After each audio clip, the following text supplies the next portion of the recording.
नमस्कार, स्वागत है आप सभी का द हिस्ट्री यूट्यूब चैनल में और मैं हूं विकास टेकरे। आज के इस वीडियो में हम बात करेंगे कश्मीर समस्या की। कश्मीर समस्या की बात हम शुरुआत से लेकर यानी कि जब विलय की बात आती है और माउंटबेटन अपनी योजना में कहते हैं कि सभी रियासतों को या तो पाकिस्तान में मिलना है या भारत में वे स्वतंत्र नहीं रह सकते हैं। तो यहाँ पर जो कश्मीर के राजा हैं हरि सिंह, जो कि यहाँ पर आबादी की बहुलता मुस्लिम होती है और शासक जो होते हैं वो हिंदू होते हैं।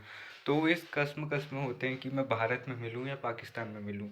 तो वे सोचते हैं पहले कि कुछ ऐसे ही रखा जाए, लेकिन जब पाकिस्तान कबालियों द्वारा आक्रमण शुरू कर देता है और स्थिति थोड़ी जटिल हो जाती है तो फिर वे भारत में मिलते हैं। लेकिन बाद में कुछ ऐसी चुनौतियां खड़ी होती हैं और कश्मीर वह समृद्ध क्षेत्र है जहाँ की आबादी मुस्लिम है और बहुत ज़्यादा खूबसूरत है, टूरिज्म बहुत ज़्यादा है और काफ़ी ज़्यादा खनिज पदार्थ भी यहाँ पर पाए जाते हैं। इसके चलते ये एक ऐसा क्षेत्र है जिसे पाकिस्तान भी पाना चाहता है और भारत भी।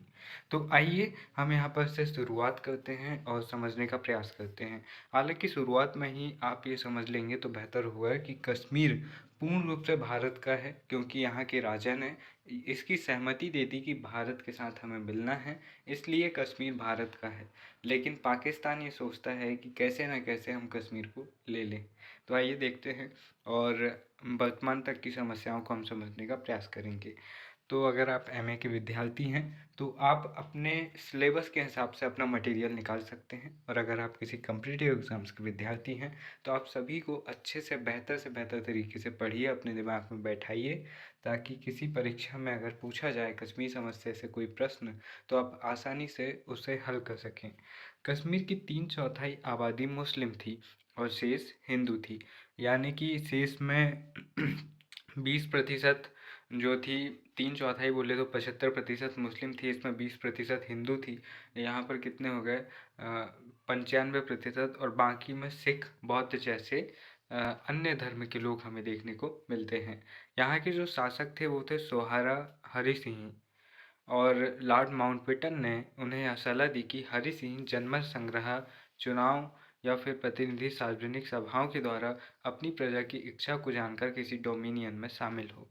जब यहाँ पर हरि सिंह कन्फ्यूज़न में होते हैं कि मुझे किस देश में मिलना चाहिए, तो माउंटबेटन उन्हें सलाह देते हैं कि आप इन उपायों को अपनाइए और अपनी जनता की सलाह मान लीजिए। जनता जिस तरफ होगी आप उस तरफ मिल जाइएगा। अब यहाँ पर अगस्त 1947 ईस्वी तक कश्मीर के शासक अपने विलय के विषय में कोई तत्कालीन निर्णय नहीं लेते हैं। वे अपनी स्वतंत्र स्थिति को बनाए रखना चाहते हैं, जबकि पाकिस्तान इसे अपने साथ मिलाना चाहता है। क्योंकि क्यों मिलाना चाहता है? एक तो मुस्लिम आबादी है, दूसरा समृद्ध क्षेत्र है, पर्यटन बहुत ज़्यादा है। आज भी आप देखेंगे कि भारत में अगर आपको कहीं घूमना है, आपके दिमाग में कोई टॉप की जगह आएगी तो आप कहाँ सोचोगे, या तो शिमला चलते हैं या कश्मीर चलते हैं। मतलब जो ठंडे क्षेत्र हैं जहाँ पर बर्फ़ गिरती है और जहाँ पर बहुत सारी खूबसूरत पहाड़ियाँ हैं, तो आप ऐसी जगहों में अगर जाना चाहें तो आप कश्मीर जाना ज़्यादा प्रेफर करेंगे। तो यहाँ पर सितंबर 1947 ईस्वी में पाकिस्तान द्वारा अत्यधिक दबाव डाले जाने पर कश्मीर ने पाकिस्तान के साथ एक अस्थायी समझौता कर लिया। लेकिन प्रॉब्लम ये थी कि कुछ समय बाद पाकिस्तान का व्यवहार बदलने लगा। उसने जिन शर्तों को यहाँ पर कहा था कि हम इन शर्तों का पूरा करेंगे, खाद्य आपूर्ति और जो चीज़ आपको चाहिए होंगी हम आपको दिलवाएंगे, पाकिस्तान यहाँ पर उन चीज़ों को देने से धीरे धीरे झिझकने लगा। यहाँ पर पाकिस्तान का प्लान ये था कि धीरे धीरे हम चीज़ों को नहीं देंगे और फिर झक मारकर कश्मीर को पाकिस्तान में मिलना पड़ेगा। लेकिन कहते हैं ना कि जो बैल होता है उसके पास में अकल कहाँ होती है, तो पाकिस्तान भी कुछ ऐसे ही था। उसने खुद का तो सोच लिया, लेकिन उसने ये नहीं सोचा कि अगर पाकिस्तान मदद नहीं करेगा तो कश्मीर भारत से मांग लेगा। अब यहाँ पर वो भारत से मांगते हैं, लेकिन भारत कहता है कि जब तक आप विलय पत्र में संधि नहीं करेंगे तब तक हम आपके लिए कोई मदद नहीं कर सकते। तो यहाँ पर आगे देखते हैं, पाकिस्तान अस्थायी समझौते की शर्तों को पूरा नहीं करता है और आवश्यक वस्तुओं को कश्मीर पहुंचने से रोक देता है, जो संधि के तहत पाकिस्तान की ओर से कश्मीर में पहुंचने वाली थी। 22 अक्टूबर 1947 को पाकिस्तानी सैनिक जब यहाँ पर हरि सिंह नहीं झुकते हैं और पाकिस्तान में विलय पर नहीं मानते हैं, तो यहाँ पर जो सैनिक होते हैं पाकिस्तानी सैनिक, वो कबालियों यानी कि जो स्थानीय कबाली लोग हैं, कबीले में जो रहते हैं, उनका वेश धारण करते हैं और उनके साथ में मिलकर घुसपैठ करते हैं और कहते हैं कि वो श्रीनगर से 24 किलोमीटर या फिर बहुत कम दूरी थी, बारामूला के आसपास तक पहुंच गए थे। तो इससे घबराकर जो हरी सिंह हैं वो भारत के साथ में समझौता करते हैं कि भाई हमें मिलना है, हमारी मदद करो, सैनिक सहायता दो। तो भारत यहाँ पर रणनीति चलता है, कूटनीति चलता है, क्योंकि उस समय पर जो होम मिनिस्टर थे वो कौन थे आपको पता होगा, iron man of India, Shri Vallabh भाई पटेल जी, सरदार वल्लभ भाई पटेल जी।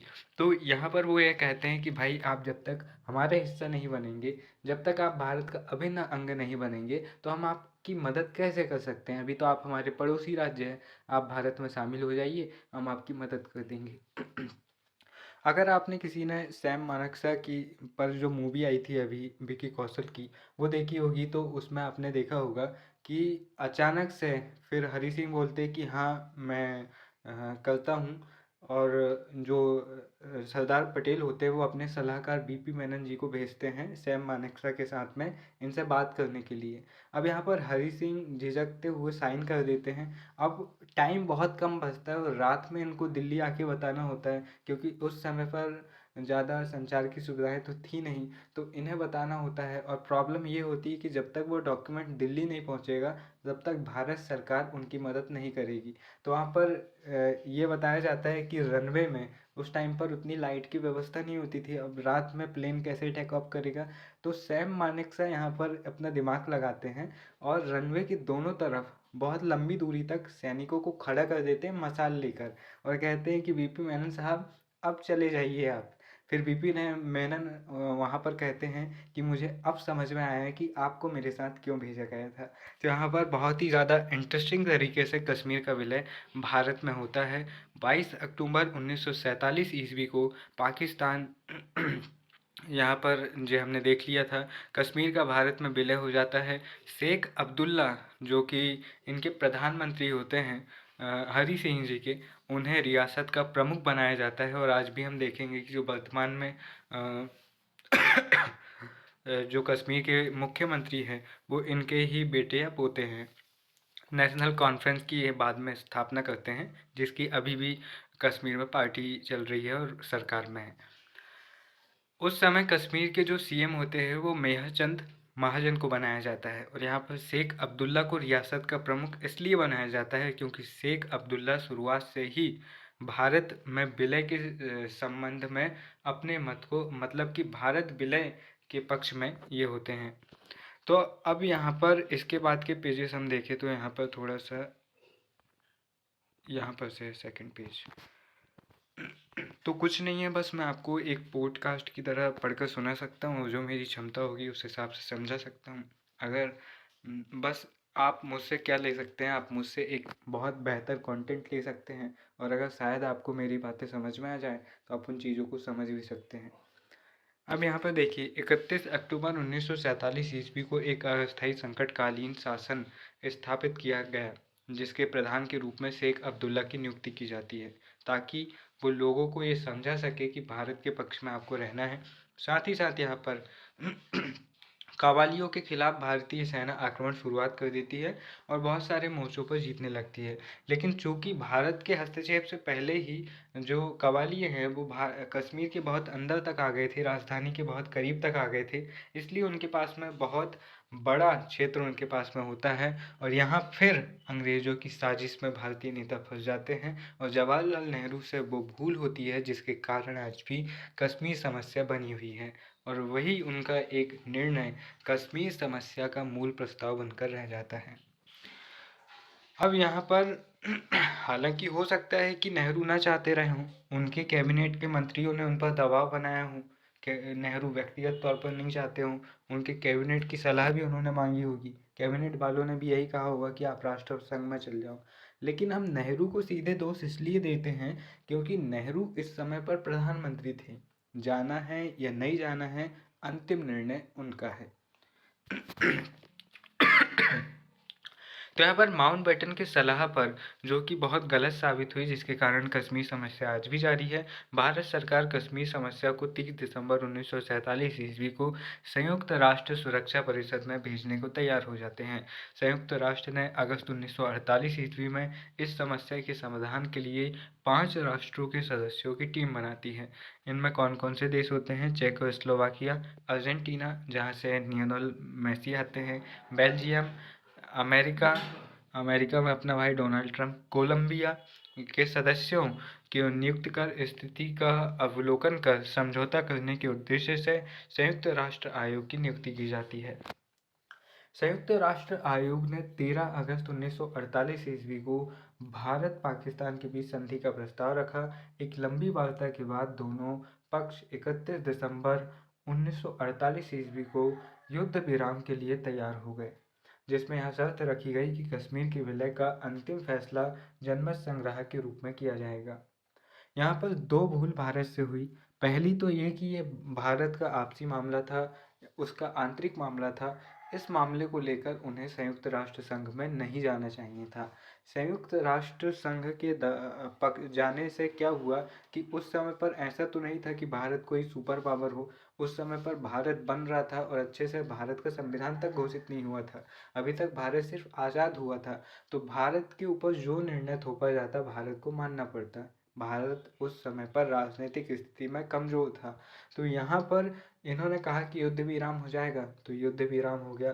दूसरी प्रॉब्लम ये यहाँ पर ये होती है कि जनमत संग्रह की शर्तों को पूरा करने के लिए एक अमेरिकी एडमिरल निमित्ज के को प्रशासक नियुक्त किया जाता है और उन्होंने जनमत संग्रह के संबंध में दोनों देशों या फिर दोनों पक्षों से बातचीत की, किंतु उसका कोई परिणाम नहीं निकला। अंत में उन्होंने त्याग पत्र दे दिया। यहाँ पर शर्त यह थी कि जब तक दोनों देशों की सेनाएं पीछे नहीं हटेंगी तब तक कश्मीर में जनमत संग्रह नहीं होगा। अब आप ये चाहो कि आप सेना के सामने जनमत संग्रह करवाओ, बंदूक दिखाकर, कबाली घुसपैठ घुसे हुए हैं और आप फिर जनमत संग्रह करवाओ, तो कैसे निष्पक्ष मतदान होगा? आप ये कैसे कह सकते हैं? तो भारतीय सेना तो पीछे हट जाती है, लेकिन जो कश्मीर की तरफ से जो पाकिस्तान की सेना है वो पीछे हटने को तैयार नहीं होती है, जिसके कारण आज तक कश्मीर में जनमत संग्रह नहीं हो पाया। और फिर पाकिस्तान क्या कहता है कि जो ऑक्युपाइड कश्मीर है, जिसे पीओके कहते हैं, उसमें वो जनमत संग्रह कराने को तैयार नहीं होता। वो कहता है कि इस कश्मीर में होगा। तो ये भी एक प्रॉब्लम हो जाती है। सबसे बड़ी समस्या ये थी कि अगर उस समय राष्ट्र संघ में ना गए होते नेहरू, भारत सरकार, तो हम कह सकते हैं कि कश्मीर का पूरा क्षेत्र भारत के कब्जे में या फिर भारत के क्षेत्र में पुनः वापस जल्द हो सकता था। अब यहाँ पर जनमत संग्रह की शर्तों को पूरा करने के लिए ये हम देख चुके हैं। युद्ध विराम रेखा निर्धारित हो जाने पर पाकिस्तान के हाथ में कश्मीर का 32,000 वर्ग मील का क्षेत्रफल रह गया। पाकिस्तान ने इस क्षेत्र को आज़ाद कश्मीर कहा और हम इसे पाकिस्तान ऑक्युपाइड कश्मीर कहते हैं, पाकिस्तान अधिकृत कश्मीर कहते हैं, जिसे पाकिस्तान ने कब्जा किया हुआ है। युद्ध विराम रेखा के इस पार भारत के अधिकार में 53,000 वर्ग किलोमीटर का जो क्षेत्रफल था वो रह गया, जिसकी जनसंख्या उस समय पर कितनी थी? 33 लाख थी। नेहरू जनमत संग्रह के लिए तैयार थे। संयुक्त राष्ट्र संघ ने यह शर्त लगा दी कि पाकिस्तान द्वारा हस्तगत क्षेत्र से जब पाकिस्तानी सेना एवं कबायली पूर्णतः हट जाएंगे तभी जनमत संग्रह यहाँ पर होगा। पाकिस्तान आज़ाद कश्मीर से अपनी सेनाएं हटाने को तैयार नहीं था। वह यह सोच रहा था कि भाई साहब ये तो हमने ले लिए हैं सैनिक कार्रवाई के द्वारा, अब जो नहीं लिए हैं आप उसमें करवाओ जनमत संग्रह। अगर ऐसी ही बात है तो भाई 2 महीने का क्या 2 हफ्ते का टाइम दो, पूरा पाकिस्तान हमारे कब्जे में होगा। भारत वाले भी ऐसा कह सकते थे। तो यहाँ पर पाकिस्तान नहीं मानता है जो ऑक्युपाइड कश्मीर है वहाँ पर से सेना हटाने से, और बिना सेनाओं को हटाए जनमत संग्रह हो ही नहीं सकता था। जब 26 जनवरी 1950 को भारत का संविधान पारित किया गया, तब जो जम्मू कश्मीर है, जो भारत के हिस्से वाला जम्मू कश्मीर है, उसमें संविधान की प्रथम अनुसूची के ए राज्यों की श्रेणी में रखा गया। अब यहाँ पर से आप ये देखेंगे कि कश्मीर को भारत के अन्य राज्यों के मुकाबले ज़्यादा शक्ति प्राप्त है। उनका अपना एक अलग संविधान है। भारत की संसद का कोई भी एक्ट उनके यहाँ पर लागू होगा या नहीं, उनकी संसद सॉरी उनकी विधानसभा तय करेगी।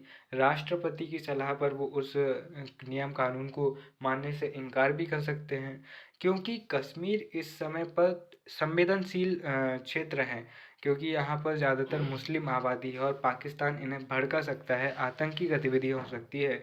इसलिए 1950 के समय से ही भारत सरकार ने कश्मीर को बहुत लाड़ प्यार से रखा। हालांकि हम देखते हैं कि 5-6 अगस्त को अमित शाह जी जो हमारे होम मिनिस्टर हैं 2019 में 370 और 35A को समाप्त कर देते हैं, जिससे कश्मीर का विशेष दर्जा छिन जाता है और कश्मीर को दो भागों में बांटकर यूनियन टेरिटरी बना दिया जाता है, जम्मू कश्मीर और लद्दाख, जिसके बारे में हम आगे देखेंगे।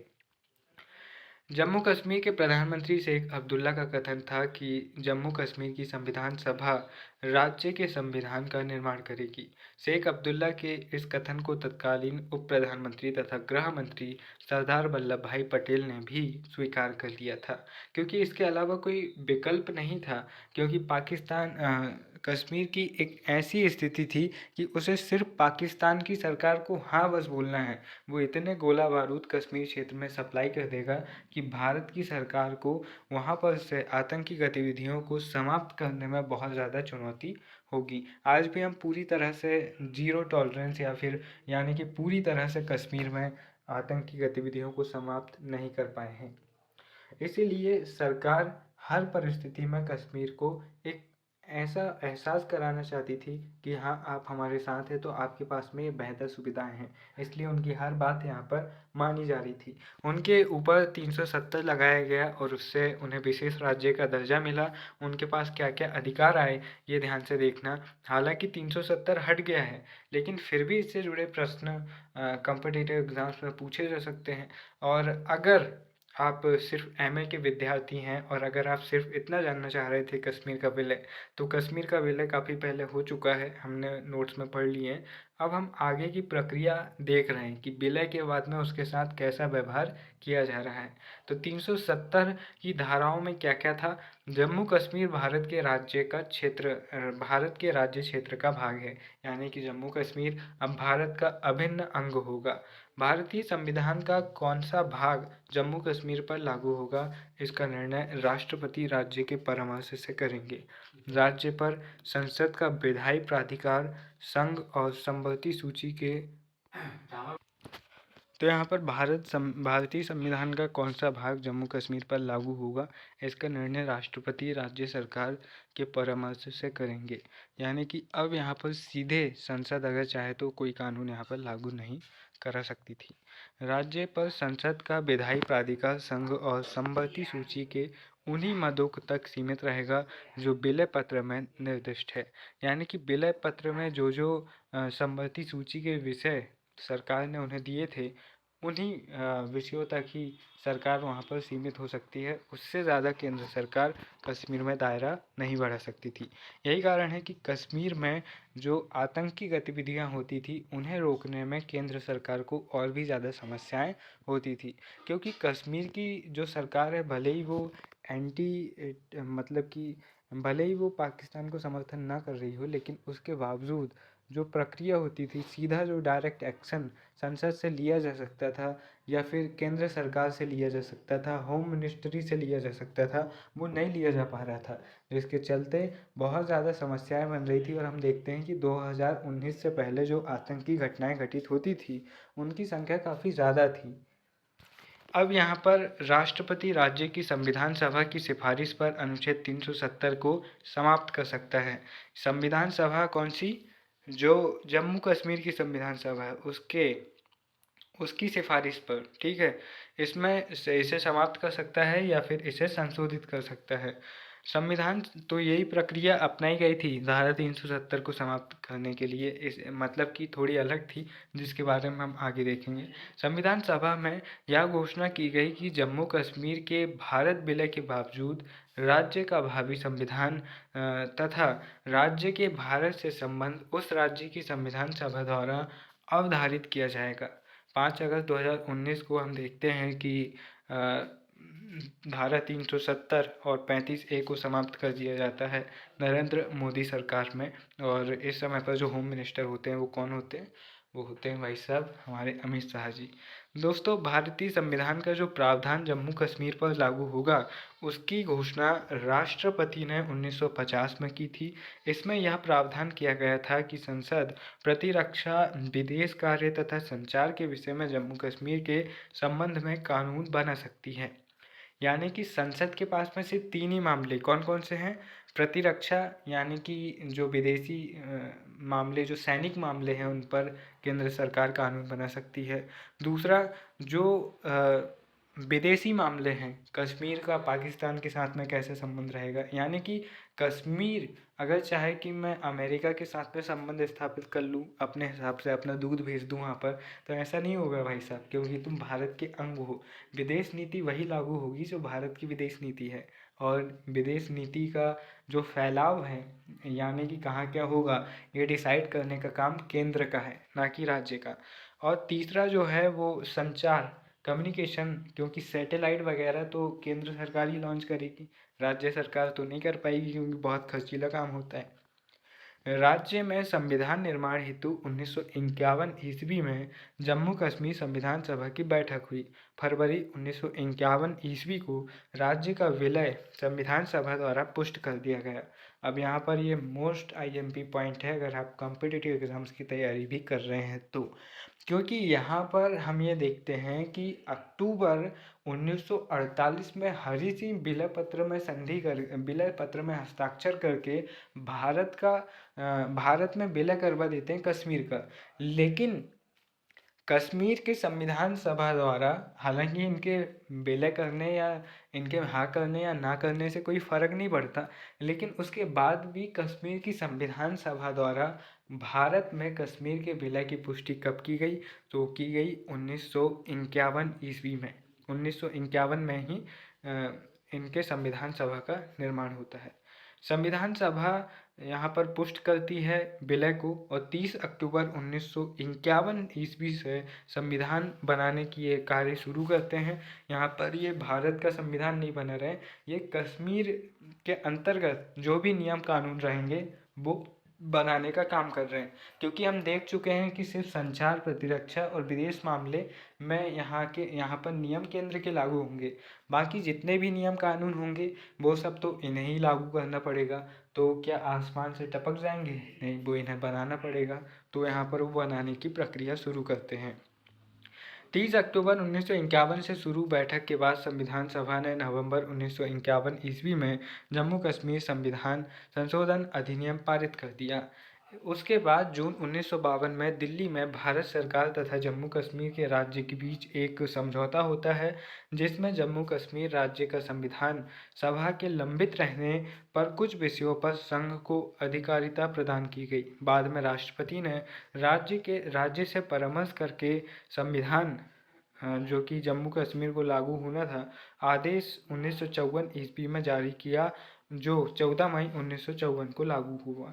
यहाँ पर ये एक पॉइंट को बहुत अच्छे से ध्यान में रखना, क्या कि विशेष परिस्थितियों में जब यहाँ की संविधान सभा लंबित रहेगी तो वहाँ पर कुछ विषयों पर फैसले कौन ले सकता है?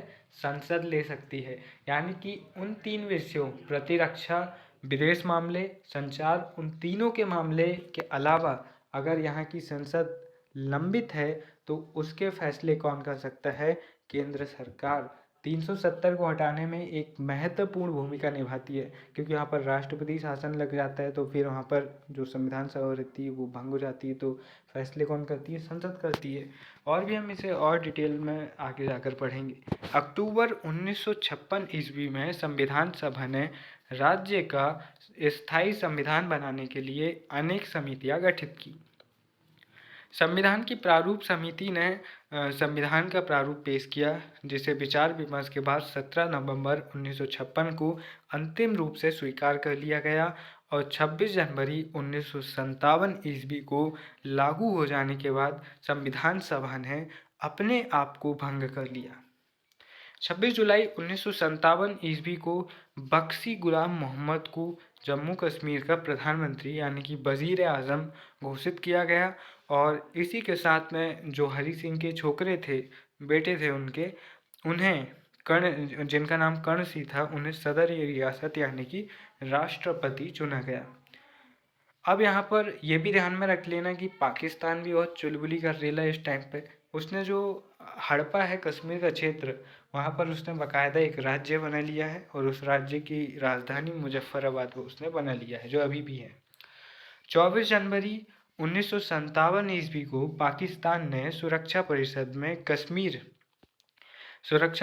में पाकिस्तान कश्मीर का मामला उठाता है। पाकिस्तान 1962 में फिर से उठाता है, लेकिन सुरक्षा परिषद में पाकिस्तान ने जो कश्मीर में आत्मनिर्णय की मांग दोहराई, इन दोनों प्रस्तावों को सोवियत संघ ने वीटो विशेषाधिकार के द्वारा समाप्त कर दिया।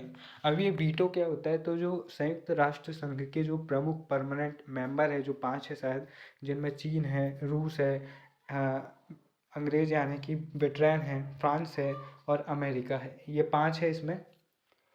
तो अब ये 5 तय करते हैं, जैसे कि अगर किसी सदस्य ने कोई फैसला लाया है कि भाई साहब मुझे श्रीलंका से ये प्रॉब्लम है, तुम श्रीलंका से बोलो कि वो मुझे 10 करोड़ रुपए देंगे। अब यहाँ पर चीन ने बोल दिया कि मैं इसको वीटो कर देता हूँ, तो वो मामला सुना ही नहीं जाएगा, वो सिरे से खारिज हो जाएगा, इस पर कोई बात होगी ही नहीं। तो इस समय पर भारत किसके प्रभाव में था? रूस के प्रभाव में था। यही कारण है कि 1962 के समय पर अमेरिका हमारे दुश्मन पाकिस्तान को हथियार सप्लाई करता है 1965 में, जब हमारा युद्ध होता है, और रूस हमारे पक्ष में होता है, फेवर में होता है, इसलिए वो यहाँ पर वीटो करता है। अब यहाँ पर देखिए, भारत पाकिस्तान सीमा निर्धारण बंटवारे की योजना के अनुसार पंजाब तथा बंगाल की विधानसभाओं के हिंदू और मुस्लिम सदस्यों की अलग अलग बैठकें यहाँ पर होती हैं। इसमें पश्चिमी पंजाब ने पाकिस्तान और पूर्वी पंजाब ने भारत में सम्मिलित होने का निर्णय लिया, जिसके बारे में हमने कैबिनेट मिशन और जो 3 जुलाई योजना है, जो माउंटबेटन योजना है, उसमें हमने इसे अच्छे से पढ़ा था। पूर्वी बंगाल ने पाकिस्तान तथा पश्चिमी बंगाल ने भारत में सम्मिलित होने का निर्णय लिया और इनके मध्य सीमाओं के निर्धारण के लिए अंग्रेज सरकार ने न्यायमूर्ति रेडक्लिफ की अध्यक्षता में एक सीमा आयोग की नियुक्ति की। यही कारण है कि इन्हीं के नाम पर आज भी जो हमारी जो भारत और पाकिस्तान के बीच की जो सीमा रेखा है, उसे रेडक्लिफ लाइन कहते हैं, और जो भारत और चीन के बीच की रेखा है उसे मैकमोहन रेखा कहते हैं, क्योंकि मैकमोहन नाम के एक अंग्रेज अधिकारी ने उस रेखा को निर्धारित किया था, इसलिए उसे मैकमोहन रेखा कहते हैं। अब यहाँ पर विभाजन से 23% भूमि क्षेत्र एवं 20% आबादी का हस्तांतरण हुआ। विभाजन से महत्वपूर्ण जूट, कपास एवं गन्ना क्षेत्र भारत से अलग हो गए इन क्षेत्रों के चले जाने से। अब यहाँ पर ऋण की अदायगी का प्रश्न उठता है, क्योंकि विभाजन के बाद जो आदान प्रदान हुआ था लोगों का, उससे बहुत बड़ी मात्रा में प्रॉपर्टी छूटी थी। विभाजन के उपरांत भारत और पाकिस्तान के बीच कई आर्थिक समस्याएं पैदा हो जाती हैं। दोनों देश के बीच आमदनी और कर्ज का बंटवारा एवं लागत धन के बीच संतोषजनक बंटवारा करना था। व्यापारिक संबंध में तनातनी शुरू हुई, क्योंकि पाकिस्तान ने तुरंत ही जूट के निर्यात पर प्रतिबंध लगा दिया। आर्थिक समस्याओं में सबसे कठिन विस्थापितों की समस्या थी, क्योंकि जो हिंदू शरणार्थी पाकिस्तान में अपनी संपत्ति छोड़कर भारत आए थे, उनकी पाकिस्तान में जो संपत्ति छूटी थी उसका मूल्य था 3000 करोड़ रुपए उस समय पर। जबकि जो मुस्लिम व्यक्ति भारत से पाकिस्तान गए थे, उनकी जो संपत्ति है उसका मूल्य कितना था? उसका मूल्य था महज 300 करोड़ रुपए। अब आप इस राशि का आदान प्रदान कैसे करोगे? पाकिस्तान, जिसके पास में 5 रुपए नहीं है चना फूटा खाने को, वो आपको 3000 करोड़ रुपए कहाँ से दे देगा? तो यहाँ पर इस तरह की समस्याएं खड़ी हो गई थी। नेहरू लियाकत समझौता द्वारा 1950 में इन समस्याओं के समाधान हेतु प्रयास किया गया। विभाजन के बाद भारत और पाकिस्तान दोनों सरकारों में दायित्वों और लेनदारी के समान अनुपात में बांटा जाना चाहिए था, लेकिन यहाँ पर सौजन्यवश पूरी जिम्मेदारियाँ भारत सरकार ने ब्रिटिश सरकारों के सारे ऋण भारों को स्वीकार कर लिया, क्योंकि जो अंग्रेजों के ऋण भार थे वो भारत से ही जुड़े हुए थे। अब भारत का विभाजन हुआ है तो ऋण भार भी आधे आधे होंगे, आधा पाकिस्तान देगा, आधा भारत देगा, लेकिन यहाँ पर पूरे ऋण भार भारत ने स्वीकार कर लिए थे। इसके एवज में भारत को 300 करोड़ रुपए प्रतिवर्ष पाकिस्तान सरकार से मिलना था और भारत को 55 करोड़ रुपए रक्षा संग्रह का पाकिस्तान को देना था। अब यहाँ पर जो इस समय पर होम मिनिस्टर रहते हैं वल्लभ भाई पटेल जी, वो कहते हैं कि हम इस राशि को जो 55 करोड़ रुपए हैं उन्हें अभी नहीं दे सकते। क्यों? क्योंकि पाकिस्तान बार बार युद्ध कर रहा है, कश्मीर को हड़पने के लिए हो रहा है। अगर हम उसे ये राशि दे देंगे तो वो इसका इस्तेमाल युद्ध में करेगा, जो कि सही नहीं है। हम बाद में ये राशि दे देंगे। लेकिन गांधी जी जो चाहते थे कि दोनों देशों के संबंध अच्छे बने रहे, ये अभी अभी तो बने हैं। पहली बात तो उन्होंने ये कहा था कि अगर पाकिस्तान बनेगा तो मेरी लाश पर बनेगा, और वो नहीं चाहते थे कभी भी कि पाकिस्तान बने। इसके लिए उन्होंने जिन्ना को प्रधानमंत्री पद का ऑफर तक कर दिया, लेकिन प्रधानमंत्री बनने के लिए जिन्ना तैयार ही नहीं थे, और बन भी जाते तो कौन सा भारत की एकता के लिए झंडे गाड़ते। तो यहाँ पर गांधी जी के दबाव में आकर यह राशि पाकिस्तान को दिलवा दिया उन्होंने, जबकि नेहरू और पटेल नहीं चाह रहे थे कि यह राशि पाकिस्तान को दी जाए, क्योंकि उस समय पर कश्मीर को लेकर भारत पाकिस्तान युद्ध चल रहा था और पाकिस्तान इस राशि का इस्तेमाल हथियारों के लिए कर सकता था, और उसने किया भी। आपसी मतभेद होते हुए भी भारत और पाकिस्तान ने साझी मुद्रा 1948 ईस्वी तक जारी रखी, जो रुपया थी, और 1948 ईस्वी में जब पाकिस्तान ने अलग रिजर्व बैंक बनाया तब उसने यह राशि अपने हिस्से की अलग की। अब हम यहाँ पर नेहरू लियाकत समझौता करते हैं, जो कि संपत्तियों के बंटवारों को लेकर हुआ था। 8 अप्रैल 1950 ईस्वी को भारत और पाकिस्तान के प्रधानमंत्रियों के बीच अल्पसंख्यकों के सवाल को सुलझाने के लिए एक संधि हुई, जिसे हम कहते हैं नेहरू लियाकत समझौता। ये दोनों देश के प्रतिनिधि नेता थे। इनके नाम से जाना जाता है। हिंदू राष्ट्रवादियों ने इस समझौते को अस्वीकार कर दिया और दोनों कैबिनेट मंत्रियों श्यामा प्रसाद मुखर्जी और केसी नियोगी यहाँ पर विरोध स्वरूप मंत्रिमंडल से त्यागपत्र दे देते हैं। अब हम यहाँ पर सिंधु नदी जल विवाद को भी देखते हैं। चूँकि सिंधु नदी का ज़्यादातर हिस्सा भारत के क्षेत्र में आ रहा था और पाकिस्तान इससे समस्या हो रही थी, इसको देखते हैं। पंजाब के राजनीतिक विभाजन के कारण नहर पानी विवाद उठ खड़ा हुआ। विभाजन के कारण नहरों के पानी का असंतुलित विभाजन हो गया। पंजाब की 5 नदियों में से सतलज और रावी दोनों देशों के मध्य बहती है। झेलम और चिनाब पाकिस्तान के मध्य से, और व्यास और पूर्णतया जो ब्यास है वो पूर्णतया भारत से बहती है। अब हम यहाँ पर ये नहीं कह सकते कि ब्यास भारत से बहती थी, क्योंकि ये नदी अभी भी बह रही है, इसलिए इनको बहती है बोलेंगे। परंतु भारत के नियंत्रण में वे तीनों मुख्यालय आ गए, जिनसे दोनों देशों की नहरों की पानी की पूर्ति की जा सकती थी। अतएव विभाजन के तुरंत पश्चात से ही नहरी पानी को लेकर दोनों देशों के बीच में झगड़े शुरू हो गए। 1949 ईस्वी में अमेरिकी विशेषज्ञ डेविड लिलियनथल ने इस समस्या को राजनीतिक स्तर से हटकर तकनीकी एवं व्यापारिक स्तर पर सुलझाने की सलाह दी। उन्होंने कहा कि भाई साहब, ये कोई राजनीतिक मामला थोड़ा है, ये नेचुरल रिसोर्सेज प्राकृतिक संसाधन की बात है। अब आप इसमें वैज्ञानिकों का दिमाग लगवाइए तो आपको सॉल्यूशन मिल सकता है। अब आप ये सोचो कि यहाँ पर कोई नेता हो तो अब वो बात अलग है। तो यहाँ पर ये जो डेविड हैं वो कहते हैं कि यहाँ पर विश्व बैंक से आप मदद लीजिए और उन्हें मध्यस्थ बनाइए तो आपकी समस्या सुलझ सकती है। भारत जो होता है वो डेविड लिनियनथल का जो विचार है उसे मान लेता है। सितंबर 1951 ईस्वी में विश्व बैंक के अध्यक्ष यूजिन ब्लैक ने मध्यस्थता करना स्वीकार कर लिया। फिर यहाँ पर भारत विश्व बैंक के पास में जाता है और उसके जो अध्यक्ष होते हैं वो मध्यस्थ बनने को यहाँ पर तैयार हो जाते हैं। विश्व बैंक की देखरेख में 17 अप्रैल 1959 ईस्वी को वॉशिंगटन में नहर के जल बंटवारे संबंधित अंतरिम समझौता यहाँ पर होता है। 19 सितंबर 1960 ईस्वी को भारत और पाकिस्तान के बीच जल के प्रश्न पर एक समझौता हुआ, जिस पर प्रधानमंत्री नेहरू और राष्ट्रपति, जो कि पाकिस्तान के राष्ट्रपति थे, अयूब खां, उन्होंने स्वयं कराची में हस्ताक्षर किए। 12 जनवरी 1961 ईस्वी को इस संधि की शर्तें लागू कर दी जाती हैं। भारत में और भी अब ये इसकी शर्तें क्या हैं, जब हम और भी ज़्यादा डिटेल में पढ़ेंगे तब हम समझेंगे, क्योंकि अभी हम सामान्य रूप से भारत और पाकिस्तान की जो कश्मीर को लेकर समस्या है और उससे जो उपजे विवाद हैं वो हम समझ रहे हैं, क्योंकि ये जल समझौता या फिर जो जल संकट है ये भी कश्मीर से जुड़ा हुआ है, सिंधु और उसकी सहायक नदियों से जुड़ा हुआ है, इसलिए हम यहाँ पर इसकी बात कर रहे हैं।